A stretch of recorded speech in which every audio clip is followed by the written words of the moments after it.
हरे कृष्णा। हरे कृष्णा। तो हरे कृष्णा समस्त भक्तों का हम हार्दिक स्वागत करते हैं आज का कार्यक्रम में। तो आज हम शिवरात्रि के उपलक्ष्य में भगवान शिव जी के कुछ लीला देखेंगे। भगवान शिव और पार्वती जी के जो विवाह प्रसंग है वो जानने के हम प्रयास करेंगे। भवानी शंकरो वंदे, भवानी शंकरो वंदे, सदा विश्वासरूपिणो, विश्वासरूपिणो, याभ्यां विना न पश्यन्ति, सिद्ध स्वन्तः स्तईश्वरम्। तो इस वर्ष में श्रीपाद तुलसीदास कहते हैं, भवानी शंकरो वंदे, माता भवानी को, पार्वती जी को और भगवान शंकर जी को मैं प्रणाम करता हूं। श्रद्धा विश्वास रूपिणो, जो कि श्रद्धा और विश्वास का रूप है, श्रद्धा और विश्वास का एम्बोडिमेंट है, स्वरूप है। याभ्याम बिना न पश्यन्ति, जिनके कृपा के बिना सिद्ध स्वंतस्थ ईश्वर, सिद्ध पुरुष भी जो कि एक्सपर्ट योगी रहते हैं, इस प्रकार सिद्ध पुरुष भी उनके हृदय में जो ईश्वर निवास करते हैं उनको जान नहीं पाएंगे। श्रद्धा को और विश्वास को एक रूप देंगे, तो रूप क्या है? शिव और पार्वती, भवानी और शंकर। और उनके कृपा के बिना सिद्ध पुरुष भी भगवान का दर्शन प्राप्त नहीं कर पाते। इसलिए माता पार्वती और भगवान शिव जी के प्रति हमारा श्रद्धा विश्वास की आवश्यकता है, भक्ति की आवश्यकता है। निम्न गानम यथा गंगा, देवानाम अच्युत यथा, वैष्णवानाम यथा शंभु, पुराणानाम इदम तथा। नदियों में श्रेष्ठ गंगा है, देवताओं में श्रेष्ठ भगवान कृष्ण है, वैष्णवानाम यथा शंभु, जितने भी वैष्णव हैं उनमें से जो श्रेष्ठ है कहा जाता है भगवान शिव। पुराणानाम इदम तथा, और जो पुराण है, जितने भी पुराण है, सबसे श्रेष्ठ पुराण है श्रीमद् भागवतम। भगवान शिव और भगवान कृष्ण के आचरण से लोग जनरली भ्रमित हो जाते हैं कि राम जी शिव जी का पूजा करते हैं और भगवान कृष्ण शिव जी का पूजा करते हैं। तो भगवान कौन है? कृष्ण है या शिव? शिव जी भगवान राम जी का स्मरण करते हैं, मेडिटेशन करते हैं। तो भगवान कौन है? कंफ्यूज है वो। तो भगवान राम जब शिव जी का पूजा करते हैं, कुछ गलती करते हैं? पूजा करना पाप है? नहीं। ये तो प्रॉब्लम क्या है इसमें? राम जी ने शिव जी का पूजा की, इसलिए शिव जी राम से महान, और शिव जी यहाँ पर राम जी को स्मरण करते हैं, इसलिए राम जी शिव जी से महान। कौन महान है? तो ये महान व्यक्ति का आचरण है, एक दूसरे को रेस्पेक्ट देना, आदर करना, पूजा करना, अपना स्नेह और भाव को प्रकट करना, नम्र भाव को प्रकट करना, ये महान व्यक्ति का चरित्र है। इसलिए राम जी जब शिव जी का पूजा करते हैं, ये छोटा बड़ा की भाव नहीं है, शिव जी के प्रति राम जी का आदर है, सम्मान है, स्नेह है, प्रेम है, इसलिए पूजा करते हैं। और शिव जी राम जी को स्मरण करते हैं, क्योंकि शिव जी जानते हैं ये परम पुरुष भगवान है। तो भगवान शिव जी का आदर सत्कार करते हैं और शिव जी भी राम जी का आदर सत्कार करते हैं। तो भौतिक स्तर पर हम जनरली भेदभाव करते हैं, ये सुपीरियर और ये इंफीरियर, ये उच्च है और ये नीचे। किंतु आध्यात्मिक स्तर पर इस प्रकार के भेदभाव नहीं है। और आध्यात्मिक स्तर पर ऐसा नहीं कि कौन किसका पूजा कर लिया इसलिए वो बड़ा हो गया, पूजा करने वाला छोटा हो गया, ऐसा नहीं। ये भौतिक स्तर पर ऐसा देखा जाता है। इसलिए राम जी का एक्टिविटी शिव जी के प्रति हमें समझना चाहिए, राम जी का मन की भाव है, राम जी का उदारता है, भगवान कृष्ण का उदारता है, ये बड़ा छोटा की भाव नहीं। और भगवान शिव, भगवान कृष्ण का ट्रांसफॉर्मेशन, क्षीरम यथा दधि विकार विशेष योगा। तो जिस प्रकार दूध दही बन जाता है, ठीक उसी प्रकार भगवान कृष्ण शिव बन जाते, शंकर बन जाते। दूध से दही आया है, दूध से दही नहीं आया, दूध से घी आया है। जब घी आता है कुछ छूट जाता है, तब जाके घी आता है, राइट ना? दूध से घी आता है, तब जो कहते हैं घी हम निकाल देते हैं और कुछ अंश छूट जाता है, बटर छूट जाता है, छाछ छूट जाता है, ओके ना?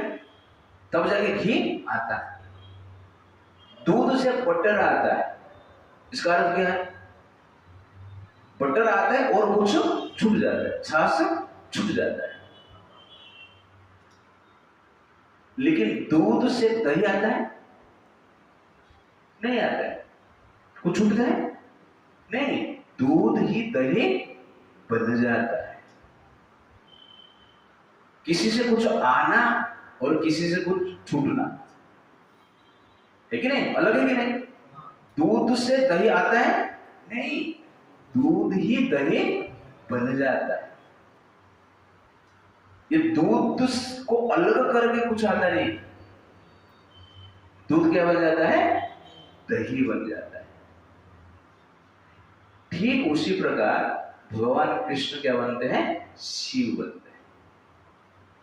कृष्ण से शिव आते हैं ऐसा नहीं, कृष्ण ही क्या बनते हैं? शिव बनते हैं। ब्रह्मा जी इसलिए दूध का एग्जाम्पल देते हैं। दोनों का प्रकृति अलग है। दूध जो है स्वीट, मधुर है, और दही जो है खट्टा है। दोनों का टेस्ट अलग है,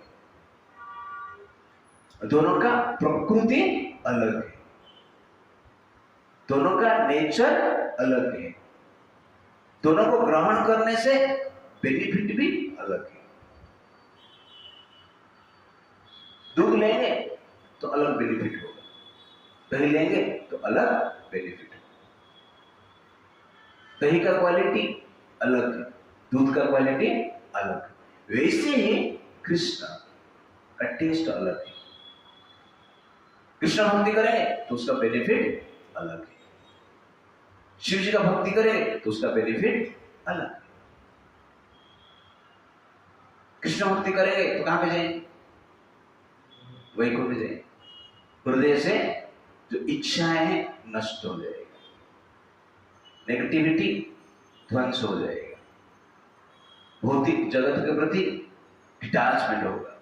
शिव जी की पूजा करेंगे, भौतिक जगत के प्रति अटैचमेंट हो जाएगा।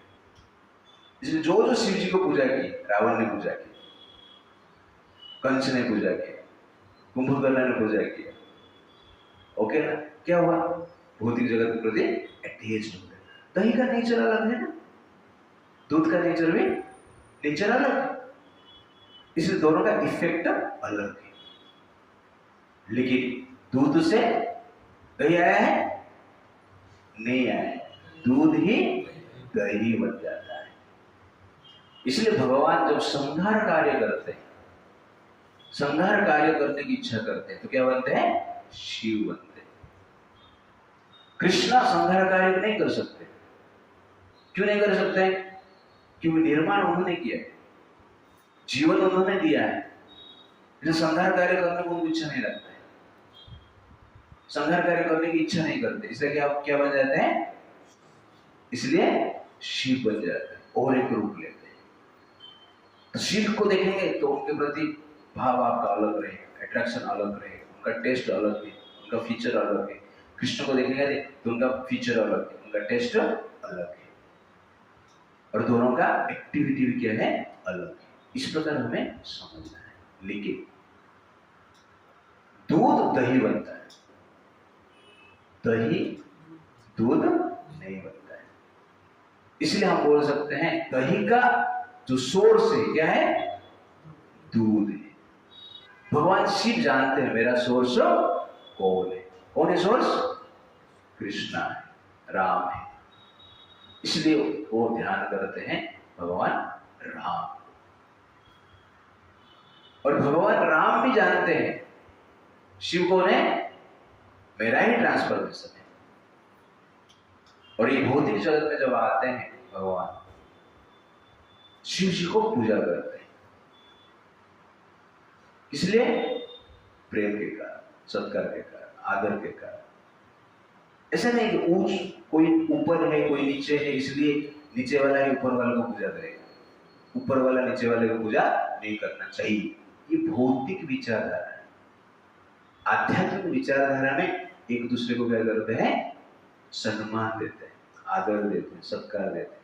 ये व्यक्ति का महानता है, तो ग्रेटनेस को बताता है। इस प्रकार हमें समझना अत्यंत आवश्यकता है। तो लास्ट ईयर आपको याद रहेगा कि हम शिवरात्रि में डिस्कशन किए थे किस प्रकार सती देवी भगवान राम जी को टेस्ट करने के लिए सीता जी के रूप धारण करते हैं, और उसमें से लेसन हमने लिया था, और वहां पर मैं स्टॉप किया था एंड में कि नेक्स्ट ईयर हम करेंगे। तो 1 साल हो गया अभी फिर से हम सेकंड टॉपिक हम ले रहे हैं। तो सती देवी राम जी को टेस्ट करने के लिए सीता का रूप धारण करते हैं, इसलिए भगवान शिव जी मन में सती देवी को त्याग कर देते हैं। त्याग मन से ही होता है, तन से नहीं होता है। अब मन में किसको त्याग कर दिया तो वास्तव में वो त्याग। कोई तन से दूर है लेकिन मन में है तो त्याग नहीं है। इसलिए त्याग कहां से होता है? मन से होता है। तो मन से शिव जी ने त्याग कर दी सती देवी। और एक दिन सती देवी हिमालय में बैठे भगवान शिव जी के साथ अचानक देख रहे हैं विमान में उनके जो बहन थे, और बहन लोग उनके पति के साथ कहां पे जा रहे हैं? विमान से नाच रहे हैं, गा रहे हैं, अच्छी तरह से श्रृंगार हुआ है, और हिमालय के बाजू में कैलाश पर्वत के बाजू में जा रहे हैं। और ये सीन सती देवी देख रहे हैं। देखकर शिव जी को पूछते हैं कि ये देवता लोग कहां पे जा रहे हैं, और मेरे बहन उनके साथ हैं, अपने पतियों के साथ सब लोग जा रहे हैं, क्या हो रहा है? तो शिव जी कहते हैं आपके पिताजी यज्ञ कर रहे हैं, दक्ष यज्ञ कर रहे हैं। एक यज्ञ किए थे बहुत साल पहले, मेरा अपमान कर दिए थे, अभी सेकंड यज्ञ कर रहे हैं, इसलिए सबको बुलाया। तो सती बोलते हैं कि हम भी चलते हैं। तो शिव जी कहते हैं इन्विटेशन आया नहीं। तो सती देवी कहते हैं फिर भी हम जाते हैं। तो शिव जी कहते हैं जा सकते हैं।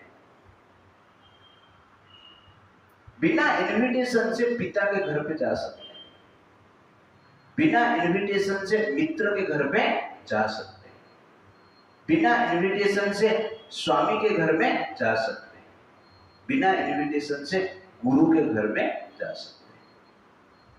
तो सती बोलते ठीक है ना, चलो। तो शिव जी बोलते नहीं, एक प्रॉब्लम, इनविटेशन हो या नहीं हो वो बड़ी बात नहीं, जहां पे विरोध है वहां पर जाना ही नहीं चाहिए। जहां पे आपको कोई प्रेम नहीं करता है, आपका अपोजिशन में लोग रहते हैं, वहां पर जाना नहीं चाहिए। क्यों? क्योंकि वहां पे जाएंगे तो कॉन्फ्लिक्ट होगा, कलह होगा, शुभ कार्य में अशुभ घटना घटने के चांसेस अधिक है, इसलिए वहां पर जाना नहीं चाहिए। तो सती देवी मानती नहीं, बोलते कि मुझे जाना है।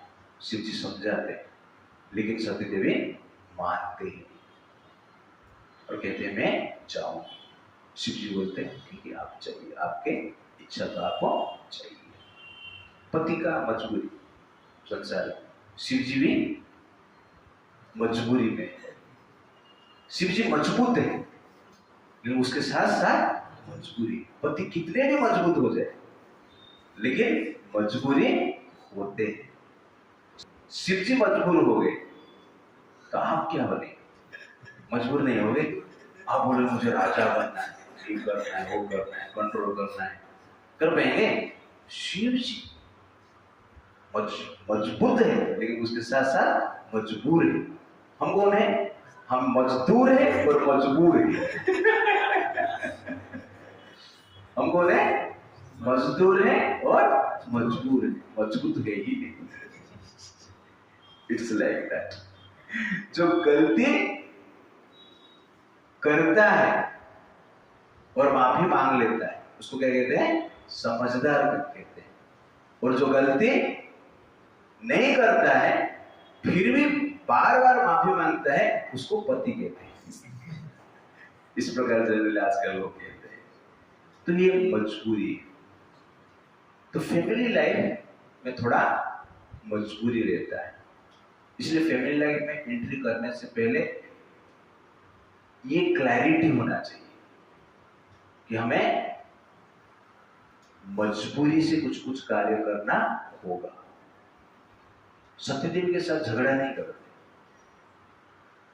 शिव जी, ठीक है, आपको चाहिए फ्लेक्सिबल। तो इस प्रकार फ्लेक्सिबल लाइफ फैमिली लाइफ में कभी कभी होना अत्यंत आवश्यकता है। फ्लेक्सिबिलिटी नहीं रहेगा तो चीज टूट जाता है, रिलेशनशिप टूट जाता है।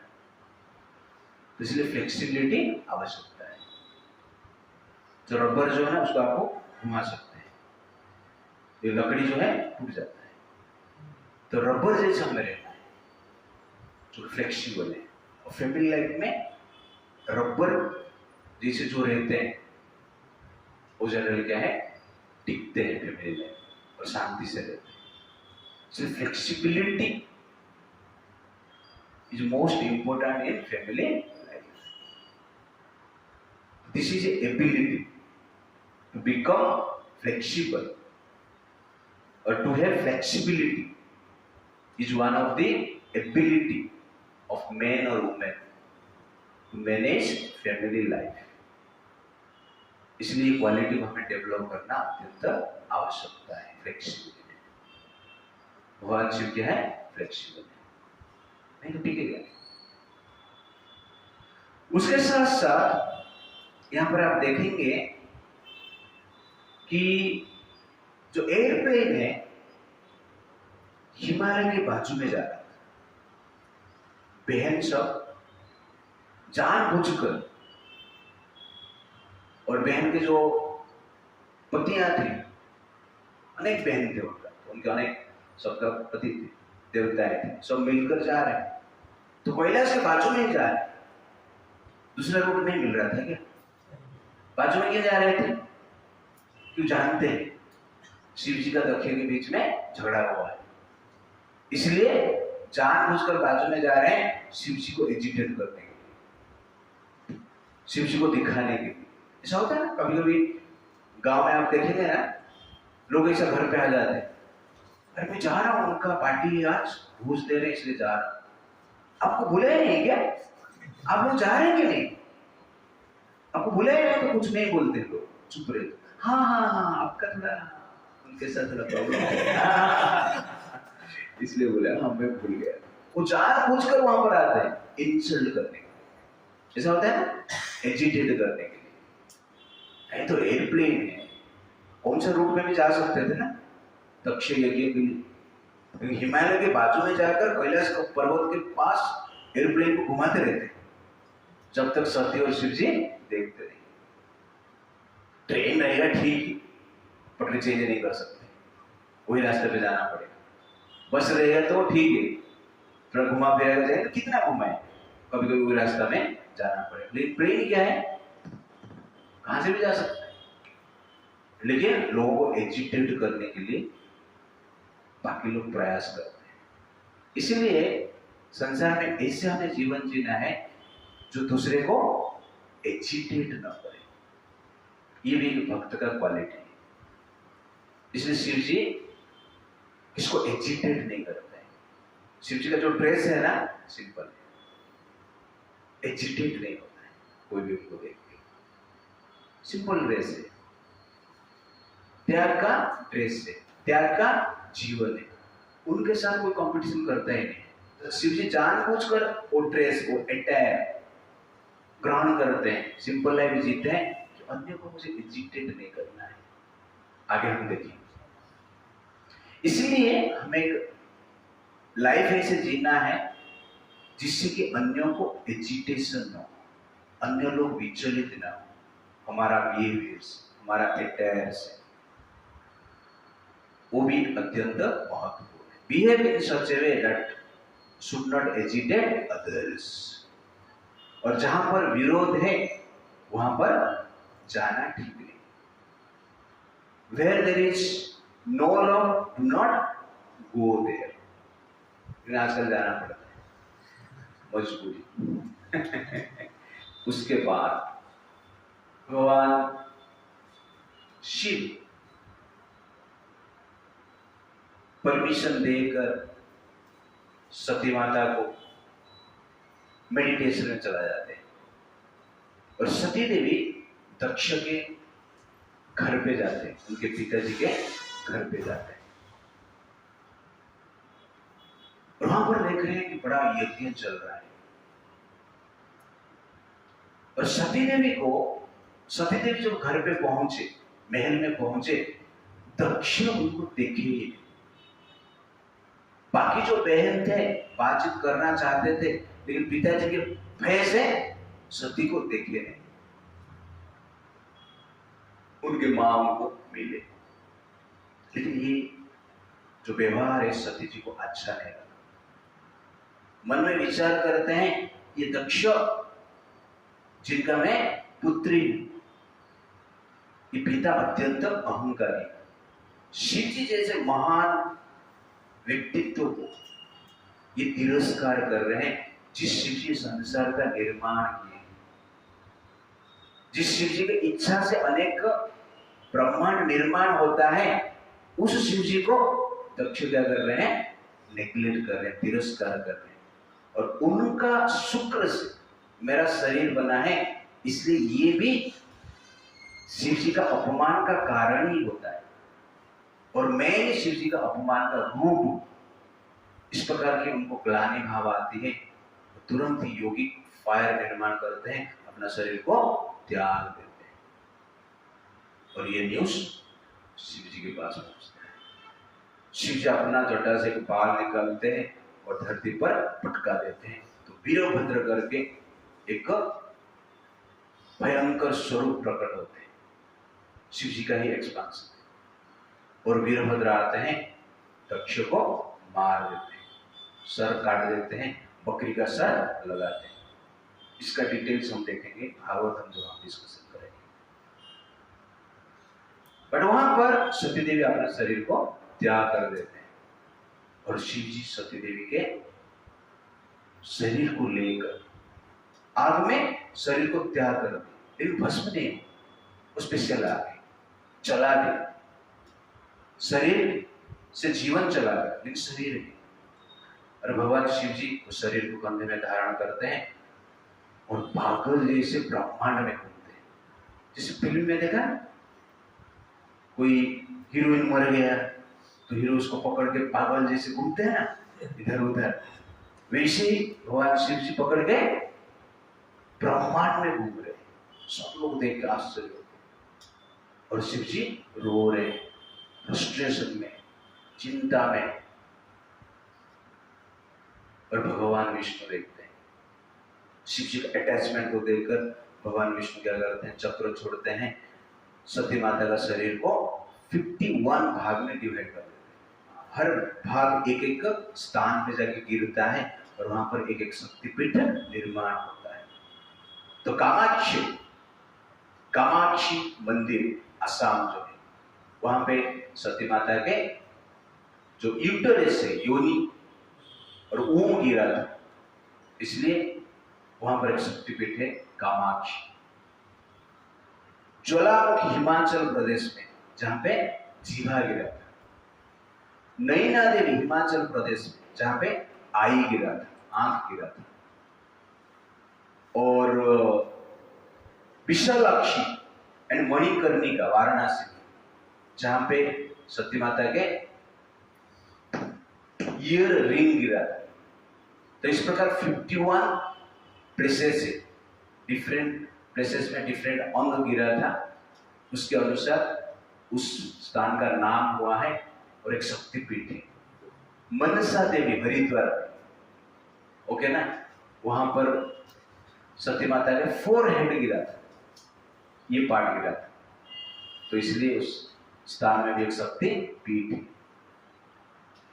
भुवनेश्वर उड़ीसा में लेफ्ट एंकल गिरा था, इसलिए वहां पर भी एक शक्तिपीठ है। वेस्ट बंगाल में भैरवी वोकल कॉर्ड गिरा था। तो इस प्रकार अनेक स्थान में 51 प्लेसेस में उनके डिफरेंट पार्ट गिरे थे, उसके अनुसार शक्तिपीठ हुआ है।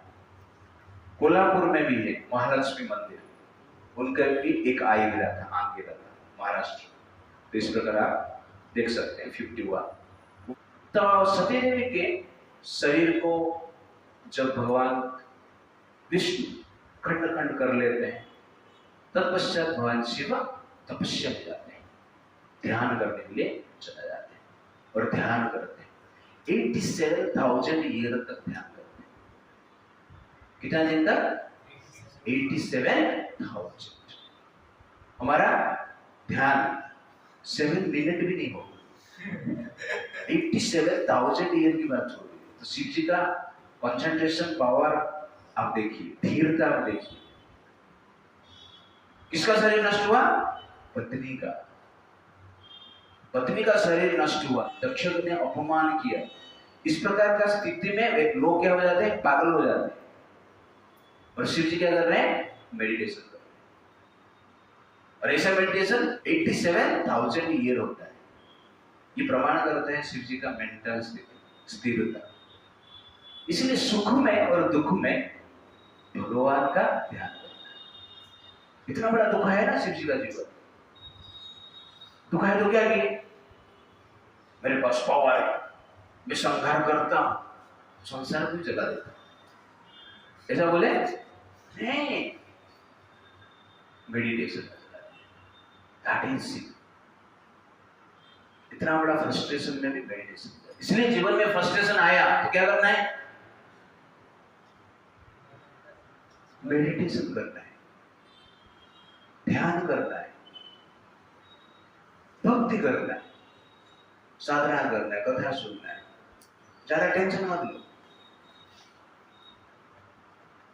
51 टुकड़ा हो गया ना, आजकल लोग 35 टुकड़ा करते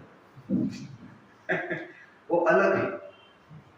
लेकिन भगवान ने 51 टुकड़ा होने के पश्चात भी ध्यान में गए और किधर नहीं गए। इसलिए सुख में और दुख में क्या करना चाहिए शिव जी बता। तो सुख में रहते हैं ध्यान करते हैं, और दुख में रहते हैं तो भी ध्यान करते हैं। दुख में रहेंगे तो दुख हरण करने वाला भगवान का ध्यान करो, सुख में रहेंगे तो सुख देने वाला भगवान का ध्यान करो। तो दुख हरण कौन करता है? हरि। सुख कौन देता है? हरि। इसलिए सुख और दुख में भगवान का ध्यान करना चाहिए। और शिव जी का जीवन में फ्रस्ट्रेशन आया। पहला साथी है संसार का, शिव और सती, और उनका जोड़ी जवान है।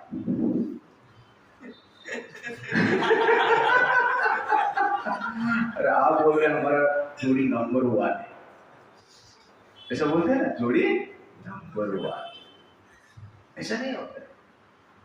शिव जी का जीवन में इतना बड़ा तनाव हुआ, फ्रस्ट्रेशन हुआ, और हम बोल रहे हैं हम शादी करके मजा मारेंगे। शिव जी चिंता में, शिव जी के जीवन में डिफिकल्टीज आ गया, और हमारे जीवन में शादी में डिफिकल्टीज नहीं आएगा। इसलिए शादी करना मतलब क्या है? डिफिकल्टीज को एम्ब्रेस करना, और कुछ नहीं। कोई कहता है कि कोई कहता है कि शादी करने के बाद विष खाने की इच्छा होता है। मैं कहता हूं कि शादी करना ही विष खाना जैसे। शादी करना है विष खाना जैसे, आपको हैंडल करना है। शिव जी इस प्रकार स्थिति में चला गया, इसलिए ये एक्सपेक्टेड है। और इस भाव के साथ हमें गृहस्थ लाइफ में जाना है, और प्रॉपर अंडरस्टैंडिंग के साथ हमें जीना है। That is very very important. इसलिए दुख है तो क्या करेंगे? मेडिटेशन। सुख है तो क्या करेंगे? मेडिटेशन। उस जीवन को ही शिव जीवन कहते हैं, शुभ जीवन कहते हैं। और दुख आया तो फ्रस्ट्रेशन हो जाएगी, और सुख आया तो डांस करेंगे, भगवान को भूल जाएंगे। उस जीवन को ही जीव का जीवन कहते हैं। तो शिव का जीवन और जीव का जीवन, ये अंतर है। शिव का जीवन सुख दुख में भगवान में रहता है, और जीव का जीवन सुख दुख में भगवान से अलग हो जाता है। जिसका जीवन सुख और दुख में भगवान से अलग हो गया, वो कौन है? जीव। वो जीव नहीं, वो निर्जीव। और जिसका जीवन सुख दुख में भगवान के साथ रहता है, वो कौन है? शिव। इसे भगवान का ध्यान करना चाहिए। जो सीताराम रटे उसका संकट कटे, उसका चिंता छूटे, उसका शत्रु मिटे। इसलिए सीताराम रटते रहो। That is Shiv. शिव इसलिए शिव है क्योंकि वो भगवान का स्मरण करते रहते हैं 24 आवर। और भगवान शिव जी तपस्या कर रहे हैं, अनेक वर्ष बीत चुका है। राम जी बीच में आते हैं शिव जी को मिलने के लिए, क्योंकि शिव जी राम जी का ध्यान करते हैं, और आकर कहते हैं कि आप शादी करो।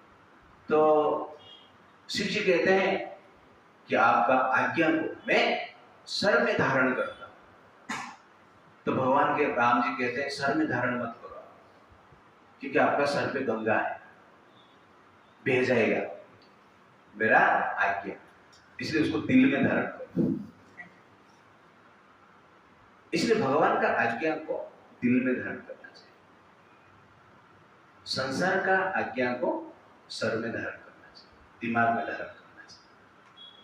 हमारा उल्टा होता है, भगवान को दिमाग में धारण करते हैं और संसार को दिल में धारण करते हैं, इसलिए प्रॉब्लम है।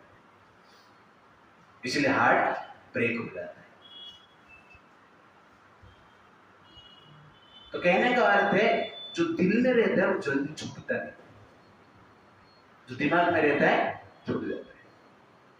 बोलते ना दिल में मत ले, ऐसा बोलते हैं ना, ऐसा कोई बोलते अरे दिमाग में मत ले रहे, ऐसा नहीं बोलते। लोगों को पता है दिमाग में कुछ रहता है, आता रहता है जाता रहता है, उसमें कुछ बड़ी प्रॉब्लम नहीं। तो दिमाग में जो चीज है छूट जाता है, जल्दी छूट जाता है। इसी दिल में जिसको हम रखते हैं वो छूटता नहीं, छूटता भी तो भी दिल से नहीं छूटता है, संसार से सामने से छूट सकता है, इसीलिए भगवान का जो सेवा है दिल में रखना चाहिए, भगवान को दिल में रखना चाहिए, तो संसार को दिमाग में रखना चाहिए। और शिव जी को राम जी कहते हैं आप दिल में धारण करो।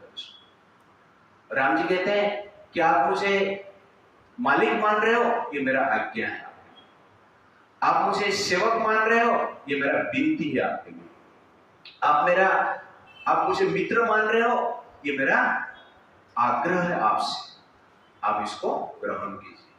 पर शिव जी कहते हैं ठीक है, मैं आपका आज्ञा को ग्रहण करता हूं। इस प्रकार भगवान शिव जी भगवान राम के आज्ञा को मानकर विचार करते हैं कि पार्वती जी के साथ विवाह करेंगे। उसके पश्चात शिव जी सप्तर्षि ऋषि को बुलाते हैं कि आप जाइए पार्वती का टेस्ट कीजिए। तो सप्तर्षि बोलते हैं टेस्ट करने की क्या जरूरत है,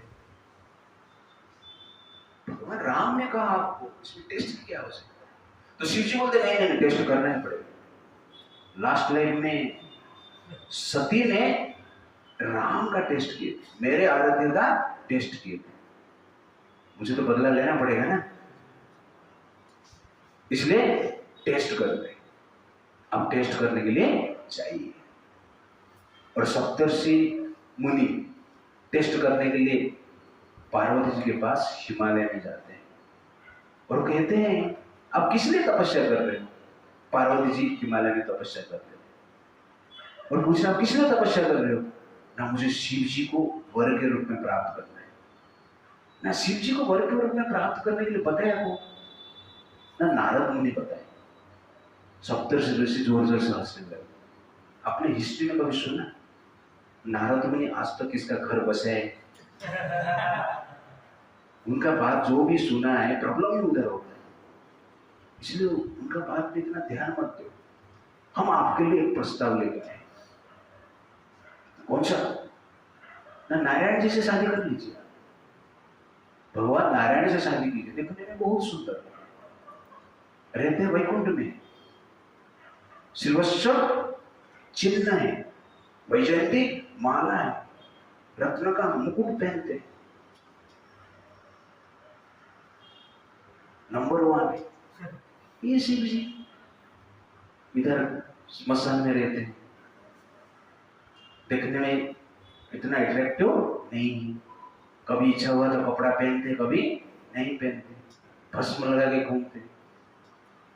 भगवान विष्णु का अटैक देखो, जेंटलमैन है, जेंटल। क्या है, तपस्या क्यों करो।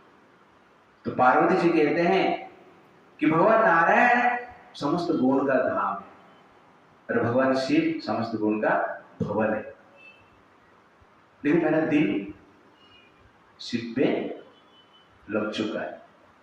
शंकर जी मेरे लिए सब कुछ है, जीवन है, इसलिए उनको ही मैं प्राप्त करूंगी, इच्छा प्रकट करते। ये सुनकर सप्तर्षि खुश हो जाते हैं और पार्वती जी को प्रणाम करते हैं कि आपका जो निष्ठा है, श्रद्धा है, अचल है, हिमालय जैसे, हिमालय जैसे अचल है, आपका निष्ठा भी अचल है।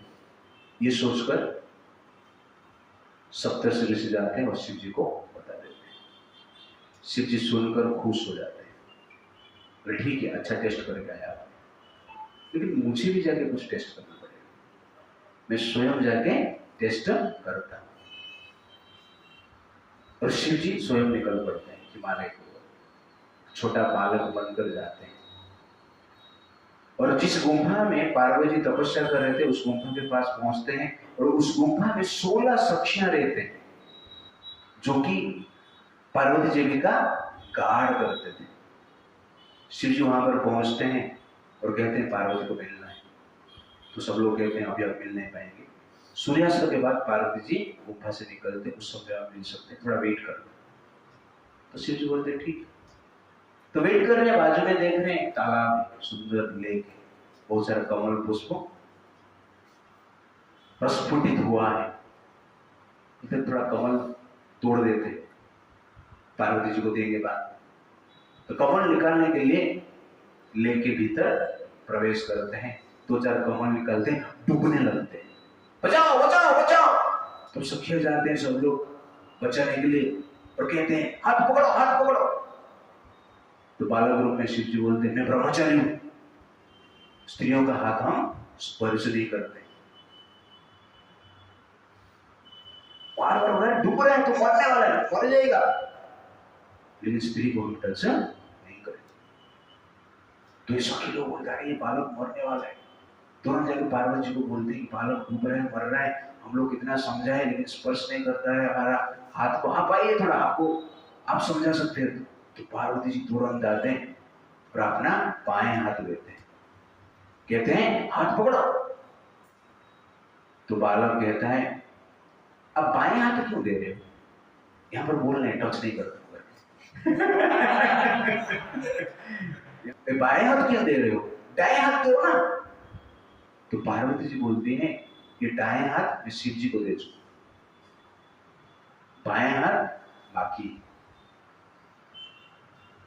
बोले नहीं नहीं, आप दाएं हाथ मुझे पकड़ने के लिए देंगे तो ही मैं पकड़ूंगा, नहीं तो मर जाऊंगा।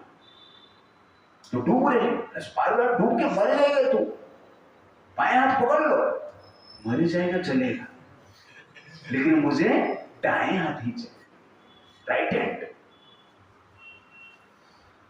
तो नहीं नहीं, मैं दाएं हाथ आपको दे नहीं सकती। ठीक है, मुझे मरने दो, आपको क्यों चिंता है, दुनिया भाड़ में जाए, आप तपस्या करते रहो। ऐसे ही तो दुनिया का नीति। तो उसके बाद पार्वती सोचते हैं कि मेरा धर्म क्या है, जीवन बचाना है या जीवन बनाना है। तो अभी मैं दाएं हाथ नहीं देगी तो बालक का मृत्यु हो जाएगा और मेरा जीवन बन जाएगा। लेकिन वास्तव में परमार्थ क्या है, परोपकार करना, दया करना, यह आवश्यकता है, यहां पर यह नीड है। इसलिए इस नीड से, इस दया से भगवान संतुष्ट होते हैं। ये विचार करके पार्वती जी दाएं हाथ देते हैं और शिव जी बालक रूप में पकड़ के ऊपर आ जाते हैं और धन्यवाद बोलते, thank you very much, I am very grateful to you. Parvati ji तुरंत आग जलाते हैं योगिक शक्ति से। शिव जी बोलता है सती जी से शादी किया था, वो भी आग जलाई थी, लेकिन शादी के बाद आग जलाई थी, ये शादी से पहले ही जला रही है। ओके, बड़ा प्रॉब्लम है। और आग में घुसने के लिए जा रही थी पार्वती जी। शिव जी बालक रूप में बोलते हैं अब आग में क्यों घुस रही, ना मेरा चित्त भ्रष्ट हो गया, मेरी चित्त भ्रष्ट हो गई, मैं परम पुरुष को स्पर्श किया इसलिए मैं दूषित हो चुकी। शिव जी के लिए शरीर अभी उपयुक्त नहीं है, इसलिए मैं शरीर को त्याग कर दूंगी। तो शिव जी पूछते हैं बालक रूप, मानो नेक्स्ट लाइफ में तू जन्म लेगा और फिर से कोई बालक बचाने के लिए आएगा, तो आप क्या करोगे, ना बालक को मैं बचाएगी, बचाने के बाद क्या करोगे, फिर से आग में जाएगी, आग में किस लिए जाएगी, नेक्स्ट लाइफ में शिव जी मुझे पति के रूप में चाहिए, ना फिर ऐसा हुआ तो फिर से आग में जाएगी, बच्चे को बालक को बचाएगी। 1 करोड़ बार ऐसा होगा तो क्या करोगे, 1 करोड़ बार बच्चे को बालक को मैं बचाएगी और 1 करोड़ बार तपस्या करेगी जब तक शिव जी मुझे मिलते नहीं। शिव जी जब ये सुनते हैं संतुष्ट हो जाते, टेस्ट में सक्सेस, और अपना स्वरूप को दिखाते। पार्वती जी देखकर आश्चर्यचकित हो जाते हैं, प्रणाम करते हैं और शिव जी बोलते टेंशन मत लो, आपका पानी ग्रहण मैं पानी में ही कर चुका, पानी में ही कर चुके। पानी ग्रहण मतलब हाथ मिला देना, उसको पानी ग्रहण बोलते। तो शिव जी कहते हैं कि आपका पानी ग्रहण मैं पानी में ही पहले से ही कर चुका हूं, इसलिए आप टेंशन मत लो, और समय आने पर आपका विवाह मेरे साथ निश्चित रूप से होगा। इस प्रकार शिव जी कहते हैं। तो यहां पर हम देख रहे हैं कि टेस्ट, शादी से पहले टेस्ट होना चाहिए। शिव जी भी क्या कर रहे हैं? टेस्ट कर रहे हैं। किसका टेस्ट कर रहे हैं? पार्वती जी का टेस्ट कर रहे हैं। इसलिए हमें भी विवाह से पहले टेस्ट करना चाहिए। बिना टेस्ट से विवाह करना नहीं चाहिए। इस एपिसोड के द्वारा बताया जा रहा है कि विवाह कितना सीरियस है। इसलिए विवाह के लिए पहले टेस्ट करने के लिए 70 से ऋषि को शिव जी भेजते हैं, जाओ टेस्ट करके आओ।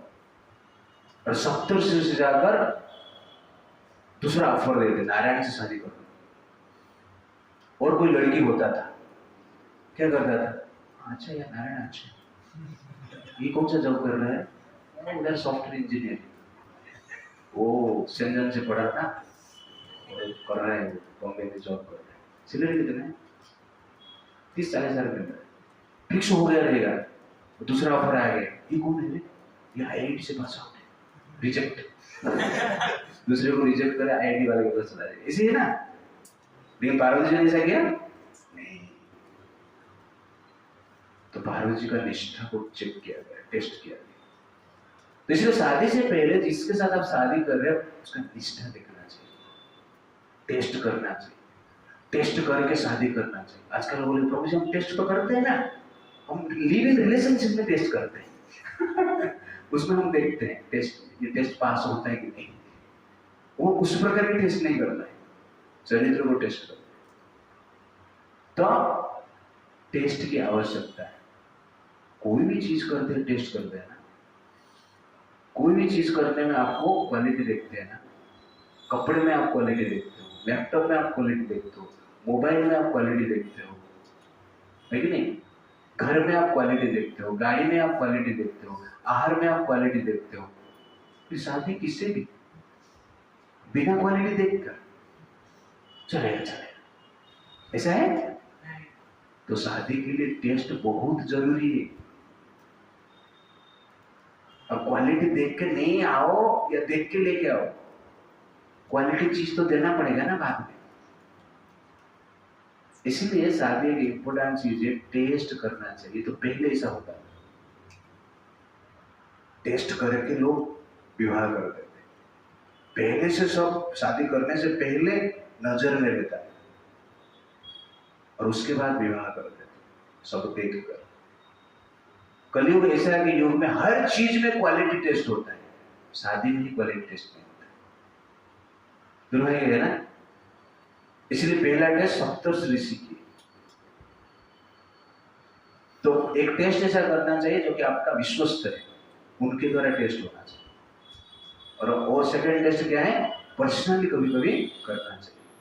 और टेस्ट में जो पास होता है उसी में उसको ही विवाह करना चाहिए। तो 70 ऋषि जब टेस्ट करते हैं, पार्वती जी का निष्ठा देखते हैं, स्थिर। इसलिए जिस स्त्री का निष्ठा जो है स्थिर रहता है, वास्तव में वो स्त्री क्या है? पवित्र है। जिस लड़की का निष्ठा स्थिर नहीं, और लड़के का भी निष्ठा स्थिर नहीं, वो पवित्र नहीं है। तो रामायण में आप देखेंगे शूर्पणखा राम जी के प्रति अट्रैक्ट हो जाते। बाद में राम जी बोलते हैं मैं शादी ऑलरेडी कर चुका हूं, लक्ष्मण के पास जाओ। लक्ष्मण के पास वो चला जाता है, निष्ठा। लक्ष्मण क्या बोलते हैं? मैं सेवक हूं, इनको दासी बन के रहना होगा, चलेगा क्या? नहीं चले, फिर से जाओ फिर राम जी के पास। और राम जी के पास जाते हैं, फिर से राम जी लक्ष्मण के पास भेजते, वो चेंज करता है, चेंज होते रहते। ये निष्ठा है, ये एंजॉयमेंट है। इसलिए love is always unchangeable but lust is always changeable. तो लव क्या है, लस्ट क्या है, जानने के लिए उसका प्रकृति को टेस्ट करो। लव है तो चेंज होगा ही नहीं, लस्ट है चेंज होगा, ठीक है चलेगा, तू नहीं तो दूसरा कोई। Love is not for sex but for selfless service. Love is not for comfort but to confront all difficulties to maintain relationship. That is love. आजकल का सबसे बड़ा जो डिवोर्स का मेन कॉज है, because marriage is based on enjoyment, इसलिए divorce होता है। जिस मैरिज में सेवा प्रमुख है उस मैरिज टूटता नहीं, और जिस मैरिज लाइफ में भोग प्रमुख है उस मैरिज को रोग हो जाता है, उसको ही डिवोर्स कहा जाता है। और आजकल का सिस्टम में क्या है, पहले जो विवाह का सिस्टम था, पिता माता देखते थे, टेस्ट होता था, और जो स्त्री का और पुरुष का जो निष्ठा थी स्थिर थी, क्योंकि उनको देखना नहीं पड़ता था।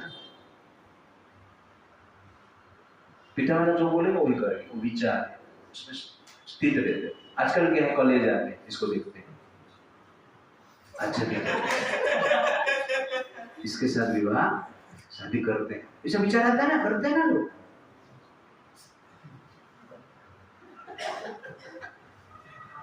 बाद में क्या है, वो लड़की को पता चलता है ये पैसा नहीं, इसके पास दिखने में अच्छा लेकिन पैसा नहीं, तो छोड़ देती, दूसरे को देखती। हो गया ना निष्ठा चेंज, इसको कहते हैं इम्प्योरिटी। कॉलेज में एक लड़की 1000 लड़की को ऐसा देखते हैं, सोचते हैं इसके साथ शादी करेंगे, इसके साथ शादी करेंगे, इसके साथ शादी करेंगे, तो इसमें इम्प्योरिटी बढ़ता है, प्योरिटी नष्ट हो जाता है। इसीलिए अरेंज मैरिज में निष्ठा स्थिर रहता है। और आजकल का जिसको लव मैरिज कहते हैं, लव मैरिज नहीं, ये लस्ट मैरिज, ये मैरिज में निष्ठा स्थिर नहीं होता है। आप लोग के मन में भी ऐसा विचार आया रहे, ये चलेगी, ये चलेगी, ये नहीं कि ये अच्छा, ऐसा भी विचार, इससे माइंड क्या होता है, इम्प्योर हो जाता है। इसीलिए भारत का कल्चर में स्त्री पुरुष को एक्सपोज नहीं किया जाता। इसका कारण ये, जहां पर एक्सपोज होंगे वहां पर विचार है प्राप्त करने। अब आप तो सबको प्राप्त नहीं कर सकते, क्योंकि प्राप्त करने का विचार तो आ जाएगा ना, इससे माइंड का इम्प्योरिटी बढ़ता जाता है। तो ये एक साइंस है प्योरिटी को मेंटेन करने की। और आजकल का विवाह जो स्थिति में जाता है, और बार बार व्यक्ति जो भी हर डेली कॉलेज जाके इस प्रकार देखते हैं, विचार करते हैं, तो माइंड कैसे प्योर रहेगा, सेंस कैसे कंट्रोल होगा, तो गलत कर ही लेते हैं। कि माइंड से गलती स्टार्ट हो गया ना, बाद में फिजिकल एक्टिविटी में आता है, फिजिकल एक्टिविटी बाद में आता है, गलती यहाँ से स्टार्ट हो गई। उसको रोकने के लिए वैदिक सिस्टम क्या था, ये दोनों को अलग रखो, तो प्योरिटी मेंटेन रहेगा। तो ये एक साइंस है, लेकिन आजकल हम वेस्टर्न कल्चर से इन्फ्लुएंस होकर उस साइंस को भूल गए, इसलिए इस साइंस में, माया में, इट्स लाइक दैट। इस प्रकार कहा जाता है, शेर शेरनी से नहीं डरता, क्योंकि प्यार करता, शादी नहीं करता। It's like that. तो प्यार करना और शादी नहीं करना, ये बड़ा आश्चर्य की बात है। आजकल लोग प्यार को क्या सोचते हैं, एंजॉयमेंट सोचते हैं। सेक्स लाइफ में लोग प्यार कहते हैं, हो सकता है प्यार, क्योंकि उर्दू भाषा से आया है ये प्यार। प्रेम नहीं हो सकता है, प्यार हो सकता है। औरत मालूम है, औरत शब्द का अर्थ क्या है? औरत शब्द का अर्थ ही जिसको भोग किया जाता है उसको औरत कहा जाता है उर्दू में। भारत में ऐसा शब्द यूज नहीं होता है। स्त्री एक भोग्य वस्तु नहीं, स्त्री मां है, पूजनीय है, आदरणीय है। लेकिन औरत शब्द आजकल ज्यादा हिंदी भाषा में भी यूज करते हैं। क्यों? क्योंकि मीडिया से आया है, बॉलीवुड से आया है, बॉलीवुड में ज्यादातर भाषा उर्दू का ही होता है। तो इसलिए ये चीज को हमें समझना अत्यंत आवश्यकता है। और एक चीज यहां पर हम देख रहे हैं कि पार्वती जी शिव जी को बचाते हैं, दया। तो कंपैशन और devotion must go together. Compassion and devotion must go together. खाली कंपैशन डिवोशन नहीं, वो क्या है? अहंकार है और कुछ नहीं। मैं भगवान को मानता नहीं, बस परोपकार करता हूं, अहंकार है। खाली डिवोशन, कंपैशन नहीं, वो इनसेंसिटिविटी है, असंवेदनशीलता है। दोनों हमें चाहिए, कंपैशन भी चाहिए, डिवोशन भी चाहिए, दया भी चाहिए और भक्ति भी चाहिए। दया सर्वभूतेषु, अन्य जीव के प्रति दया होना चाहिए, और भक्ति जीव का जो उच्च है, उद्गम है, ओरिजिन है, उनके प्रति होना चाहिए। तो ये दोनों चीज साथ में चलना चाहिए, दया और भक्ति। जो पार्वती जी ने इस एग्जाम्पल से लिखा है, उन्हें दया दिखे बालक के प्रति, लेकिन उसके साथ साथ भक्ति भी शिव जी के प्रति दिखाए, प्रकट किए। इसलिए शिव जी इसलिए संतुष्ट हो गए कि स्त्री के हृदय में भक्ति भी है और दया भी। खाली भक्ति दया नहीं, वो समझिए उसको मजा आ रहा है, नाचना गाना कर रहे हो, बस खाली दया है और भक्ति नहीं, और तो अहंकार है, एक प्रकार के अकड़ है और कुछ। इसलिए ये दोनों चीज एक साथ चलना चाहिए। एंड में तो ये इंसिडेंट होने से पहले देवता लोग देखते हैं कि शिव जी तपस्या कर रहे हैं, और एक राक्षस था, जिस राक्षस का नाम है तारकासुर। तारकासुर ने ब्रह्मा जी को संतुष्ट करके वर मांगा कि मेरा मृत्यु शिव जी के बेटे के द्वारा हो। तो ब्रह्मा जी तथास्तु कर, और तारकासुर को पता है कि शिव जी तपस्या में, और शिव जी एक बार तपस्या में जाते हैं तो लाखों साल तक तपस्या में रहते हैं, और लाखों साल रहेंगे, तपस्या टूटेगा, कभी छोड़ेंगे, कुछ गारंटी नहीं, बाद में संतान होगा। इसलिए ये आइडिया करके वरना नहीं, इसी रहते हैं ना डिमोनिया के लोग, आइडिया लगाते रहते हैं संसार में अधिक समय जीने की।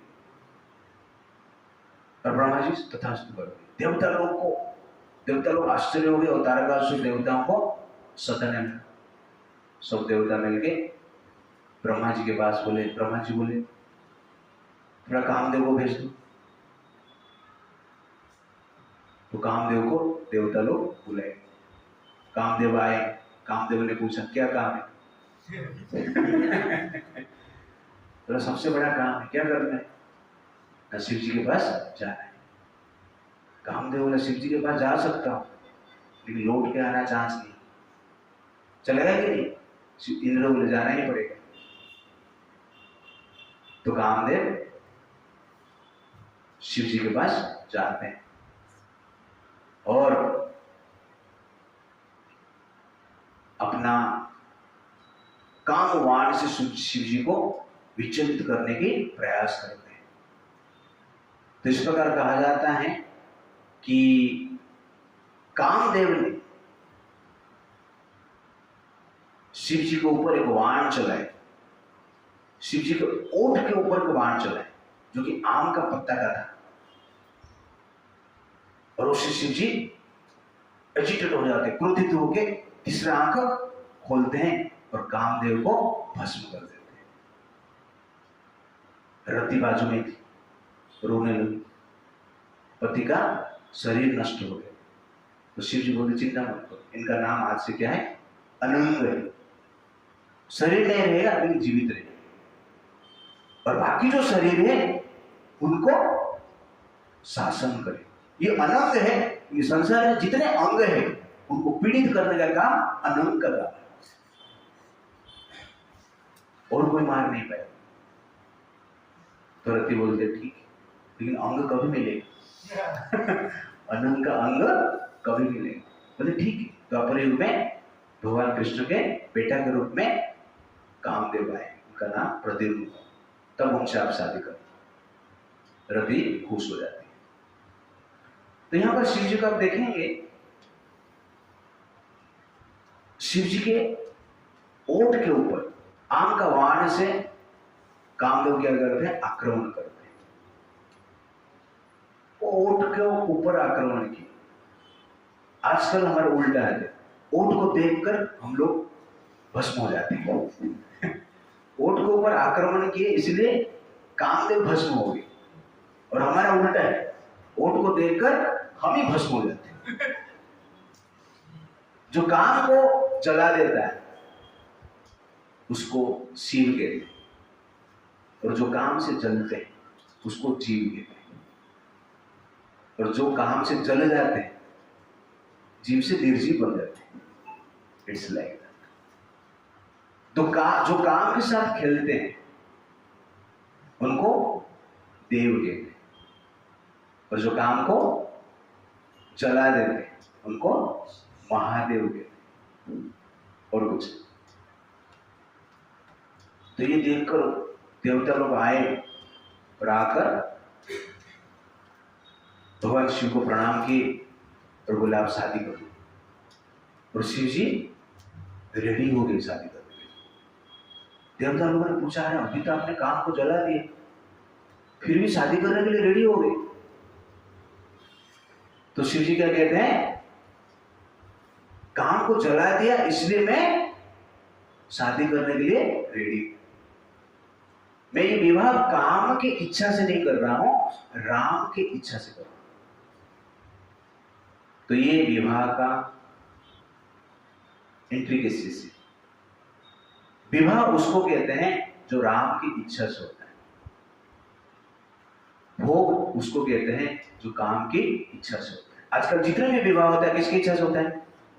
काम की इच्छा से होता है। विवाह होने से पहले हनीमून कहां पे होगा वो स्पॉट डिसाइड होता है, उसके बाद विवाह होता है। काम की इच्छा से हुआ ना, लेकिन शिव जी किसकी इच्छा से विवाह कर रहे हैं? राम की इच्छा से। राम की इच्छा से विवाह करेंगे तो कार्तिकेय पैदा,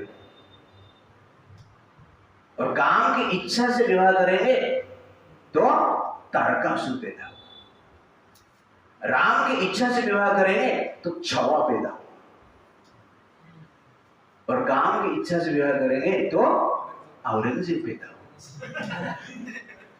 और आजकल सब लोग काम की इच्छा से ही विवाह करते हैं, इसलिए पैदा कौन होते हैं? औरंगजेब, जो कि सनातन धर्म को मिटाने के लिए काम करते हैं। और आजकल ज्यादातर लोग सनातन धर्म में पैदा होते हैं लेकिन सनातन धर्म को मिटाने की प्रयास करते हैं। क्यों? काम की इच्छा से शादी हुआ है। तो आपका इच्छा क्या निर्माण करता है आप सोचिए। आपका विवाह काम की इच्छा के अनुसार है, औरंगजेब गारंटी, और राम की इच्छा है तो संभाजी गारंटी, शिवाजी गारंटी। ये इच्छा आपका संतान के ऊपर प्रभाव डालता है। तो इस विवाह से हम देख सकते हैं कि विवाह कैसे करना चाहिए, क्यों करना चाहिए। काम से प्रेरित होकर विवाह में करना नहीं चाहिए। That is the point. और इस लीला के द्वारा भगवान शिव जी क्लियरली बताते हैं कि हमें विवाह किस प्रकार करना चाहिए।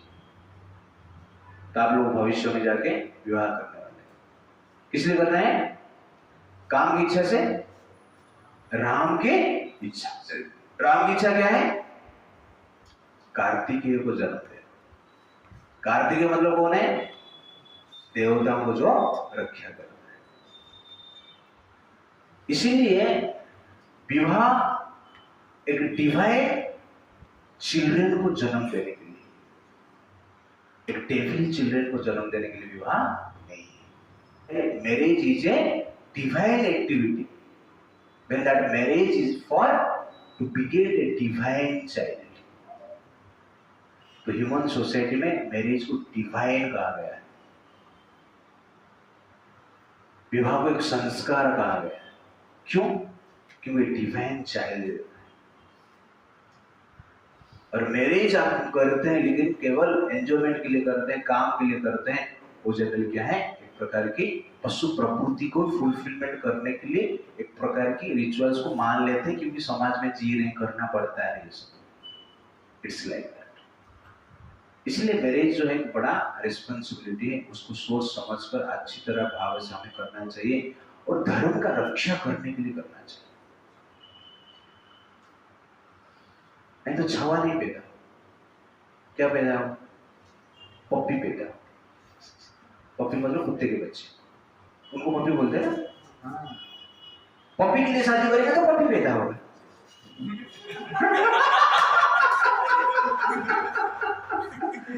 है कि नहीं? पप्पी नहीं है तो पापी पैदा होगा। जो लोग पप्पी के लिए शादी करते हैं वो लोग पापी पैदा करते हैं, लेकिन जो लोग राम के लिए शादी करते हैं वो लोग ऐसा व्यक्तित्व को पैदा करते हैं जो पापी को मिटाता है। तो आजकल संसार में ज्यादा पापी, क्यों? क्योंकि सब लोग पप्पी से पैदा हुए। तो ये क्लैरिटी हमारे पास रहना चाहिए। That is the point.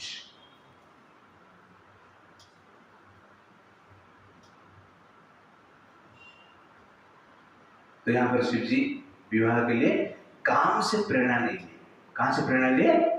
Ram से लिए। बहुत डिफरेंस है ना।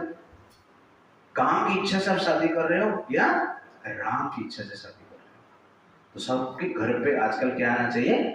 कार्तिकेय आना चाहिए, शिवाजी आना चाहिए, संभाजी आना चाहिए, अर्जुन आना चाहिए। ये सब आने के लिए आपका प्रेरणा, उसके पीछे कॉज क्या होना चाहिए? राम की इच्छा होना चाहिए। इसलिए हमें विवाह करना है। ये मोटिवेशन, ये भाव होना चाहिए, तब जाके इस प्रकार की सत्ता उत्पन्न होगी। और शिव जी इस भाव से प्रस्तुत होते हैं, मुझे शादी करना है। क्या शिव जी पार्वती जी से शादी कर पाते हैं या नहीं कर पाते? हम देखेंगे नेक्स्ट ईयर। हरे कृष्णा कृष्णा कृष्णा हरे हरे, हरे राम राम राम हरे। स्वरूपाद की